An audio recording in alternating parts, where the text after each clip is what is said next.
been a little while since I've recorded a podcast, and today I want to talk about what I've been doing and also discuss pyrrole disorder in a little more depth. I've had a number of questions about what it is and where it might come from. Today on Ask Dr. Gill, we're going to talk about pyroluria and what causes it. So stay tuned.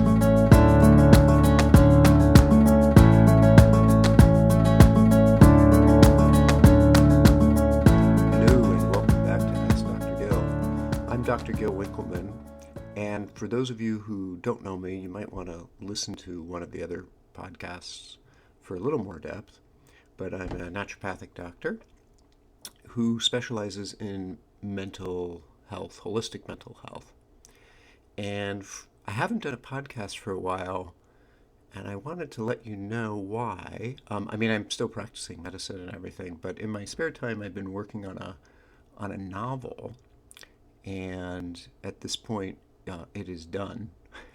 So I'm working on getting it published, but I have more time now to devote to these other projects that I had stopped doing. So that's kind of where I've been, and it was a fun project, not medical at all, really, other than a couple of poisonings by characters. But really, it was more for fun, and we'll see what happens with it. In any case, today I wanted to talk about pyrrole disorder.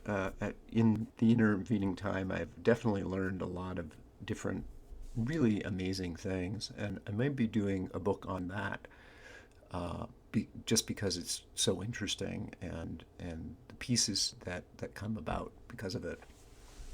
So to start with, let's just review pyroluria, and it's not really a disorder per se. It is a syndrome, if you will, or a symptom of something else. And what happens is that you can have what's called cryptopyrroles, which I'll explain in a minute, show up in the urine, and that's where you get the term pyroluria. Pyrroles in urine, urea is urine in Greek. I think that what's really happening underneath is what's more interesting, and there's a lot of information on the internet that talks about it being a syndrome and all this other stuff, and I don't think that's what's going on, at least not in most cases, and we'll get to that in a minute.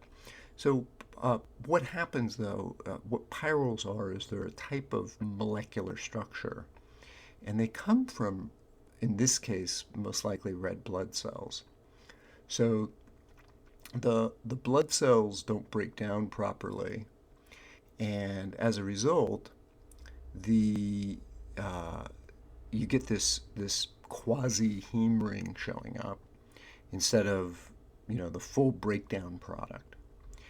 And this quasi-heme ring will grab the B6 and the zinc in the body. So you can have normal levels in the blood, but functionally you would be low in those. Pyroluria is fairly common, and some of the symptoms that can arise out of this include just inability to maintain stress. Someone with pyrrole disorder won't do well being stressed out and can't sort of manage themselves. They might have learning issues. They might have inability to focus or recall information. And one of those signs, by the way, could be the inability to remember their dreams, sleeping dreams. So people with pyroluria tend to stay up late.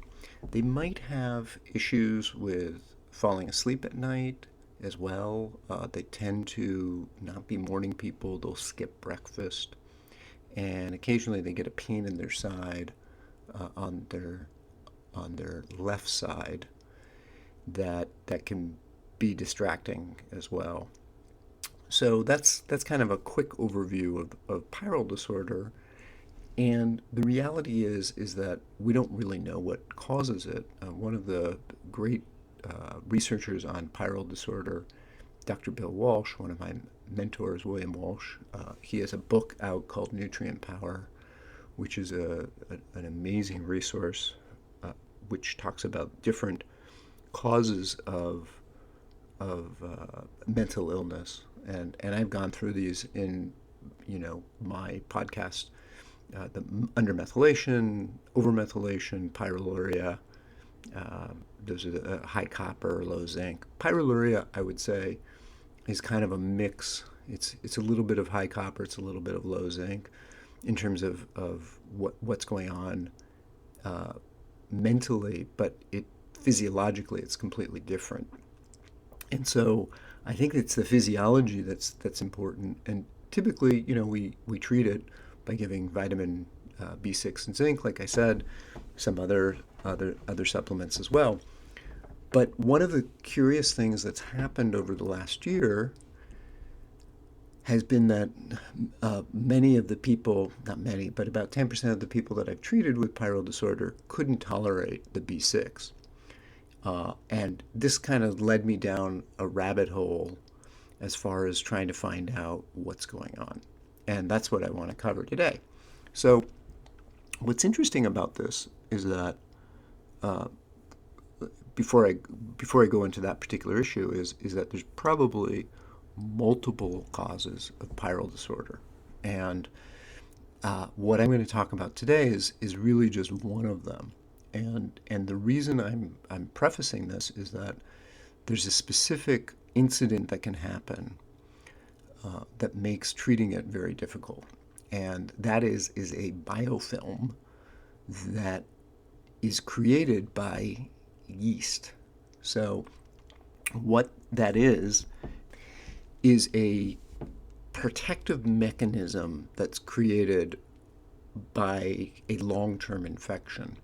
So different organisms, yeast being principal of these, but bacteria can, and actually mold can as well, but that's rarer, create a film, a protein layer, if you will, over parts of the body that make it very difficult for our immune system to get rid of. And it's almost like, if you think about a yeast infection as being individual organisms kind of attacking the body, the biofilm is kind of a situation where these organisms form a little village or a city.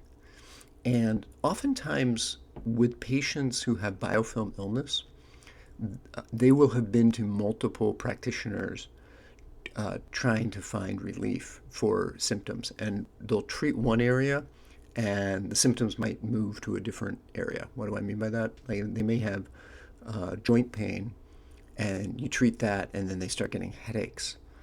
Or, you treat the stomach issues and, their skin breaks out or something like that. And, it's actually probably more common biofilm illness than we realized. And I think it has something to do with sort of treatment with antibiotics and so forth. Antibiotics are actually really bad in cases where there's yeast because it kills the bacteria that might have helped balance out the yeast. So, oftentimes giving an antibiotic just willy-nilly can exacerbate this problem. So biofilm, what's interesting about it is that usually if you can't tolerate B6 at all, that's usually an indication that there's a biofilm present.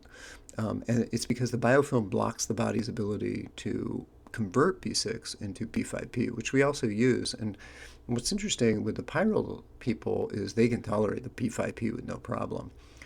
It doesn't necessarily always help the pyrrole disorder, but oftentimes it can help relieve it. So I have patients over the last year who we've had issues, with B6. So we just did the P5P and they got relief. Their anxiety went away, for example, but the biofilm was still there. So we're going to take a quick break. After that, we're going to talk a little bit about what to do. So stay tuned.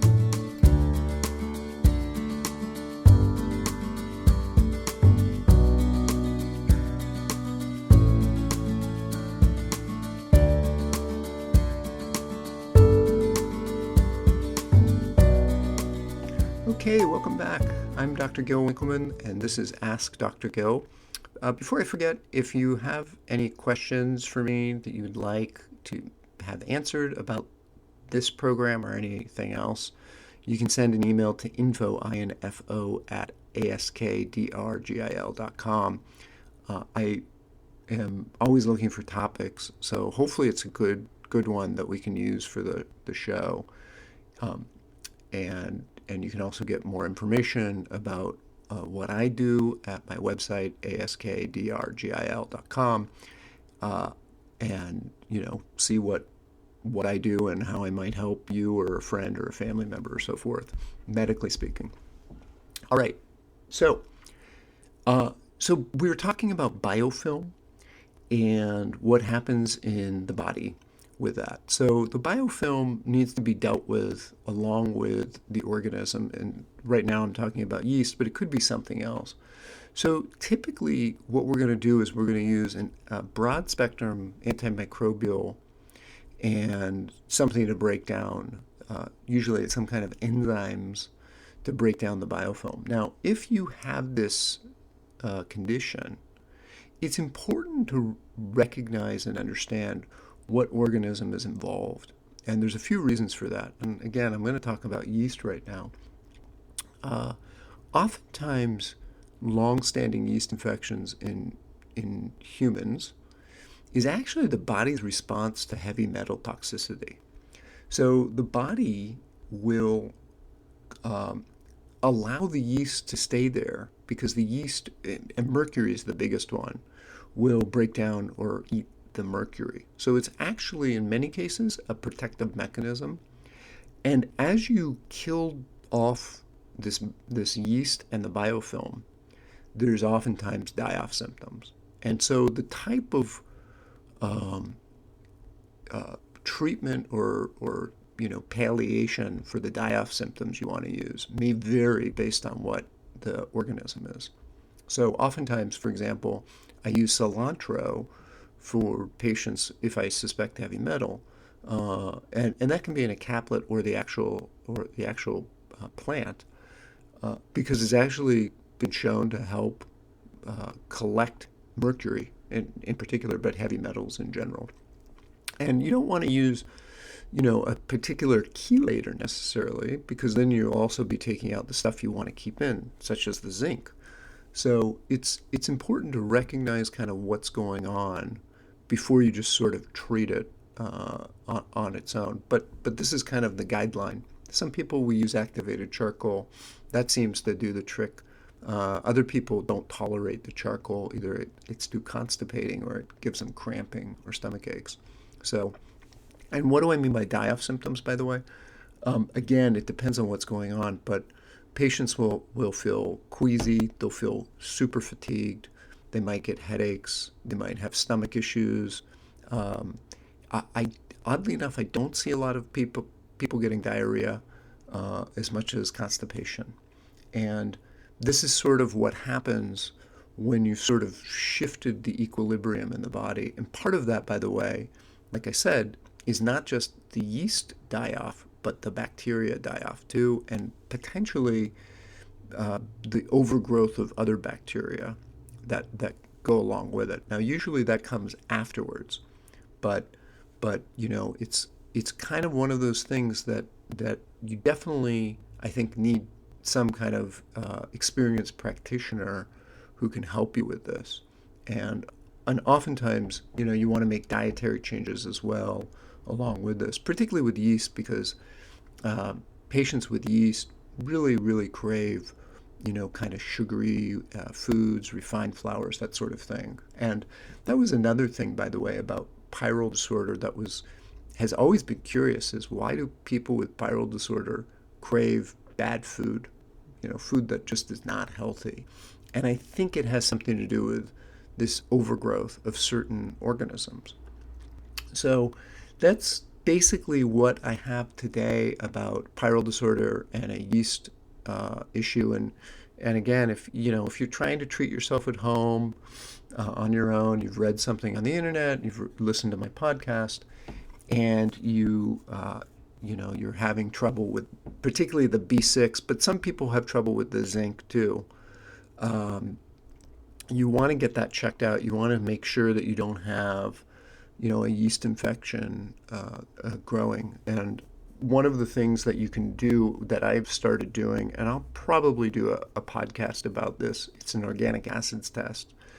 And that's a urine test. It's not an inexpensive test, by the way, but it gives us so much information. And it's looking at urine metabolites to determine whether there's certain types of infections, and also what that may be doing to the body, particularly the mitochondria, and also in terms of nutrient absorption. And I'm going to do another podcast now that I think about it, just on the O test. But the O test has been, there's scientific proof to show that if you have a yeast infection, for example, there's high levels of arabinose that will show up in your urine. And so the O test measures for this. And we can see if that's what's going on. We can see if there's Clostridia, which is a bacteria that you generally do not want in your body, that it's a bacteria that forms spores, and it also can form a biofilm.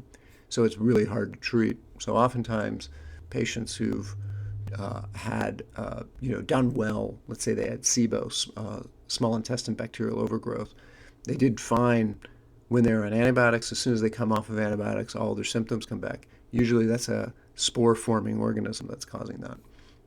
So that's kind of the long and the short of it. This is why treating at home sometimes, for many people, they just do the zinc, the B6, they start feeling better. They don't really, need a lot of help from a healthcare practitioner. But there's this group of people out there that we're seeing more and more of, that they need more sort of hand-holding on this, because there's something else going on in the body, and you really need to understand what it is first before you can deal with it effectively. So that's all I got for you guys today. Thanks for listening. Again, if you have questions, you can send an email to info at askdrgil.com, Ask Dr. Gill. Check out my website, askdrgill.com. And I hope you enjoyed this podcast. And if you did, please share it with everybody that you know that might get benefit from it. I'm just trying to get the word out and help people feel better. And as part of that, I'd like to announce that I will be starting up a workshop here, and you can find out more on my website, askdrgill.com/workshops. I haven't figured out the entire process yet, but my thought process is that it'll be 4 weeks and help people who couldn't otherwise come in to see me potentially learn the information, and we'll do it online somehow. And if you're interested in that, please let me know. I'll put a survey up on there, and also you can join our mailing list or send me an email. So again, it's info at askdrgill.com. Thanks for listening, and we'll talk to you next time.